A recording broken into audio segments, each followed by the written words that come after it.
Yan po, no, kadagdagan coins po ng ating koleksyon, no. Meron po kasi nagtatanong, marami pong nagtatanong at magko-comment, no, at kung magkano nga ba daw ang bili ko nito sa 10 peso, no. Ayan,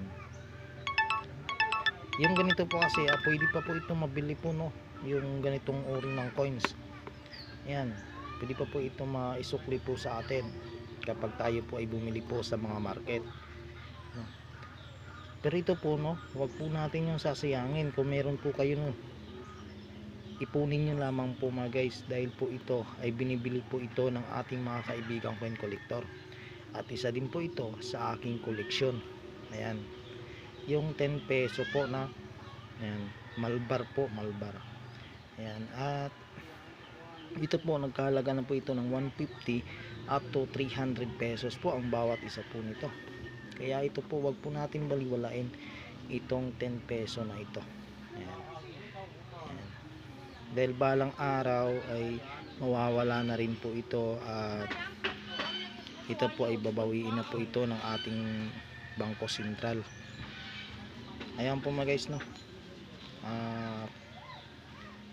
At dito na po tayo, no, sa 2017. Ito po ay semi hard to find na rin po ito, at ito po ay mawawala na rin po ito sa ating sirkulasyon, kasi nga po ibabawiin na rin po ito ng ating Bangko Sentral. Kaya habang semi hard to find pa po ito, at pwede nyo na po yan ipunin po, no, at lalo na po yung meron kayong alkansya, yan, yung mga semi hard to find, at pwede nyo na po yan ipunin at ibenta.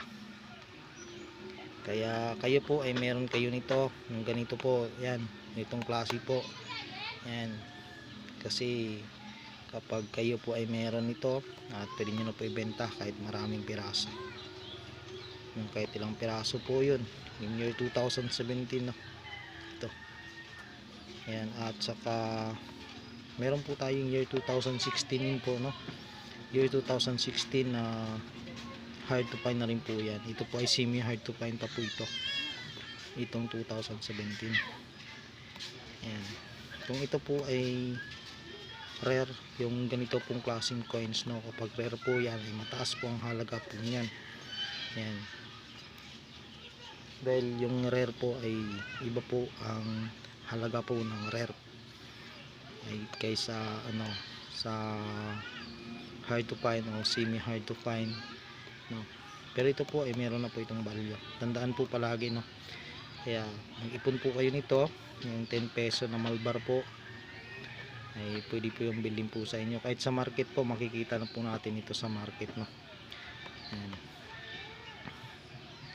Ayan po mga guys, no, sana po ay nakapagbigay po ako sa inyo ng detalye.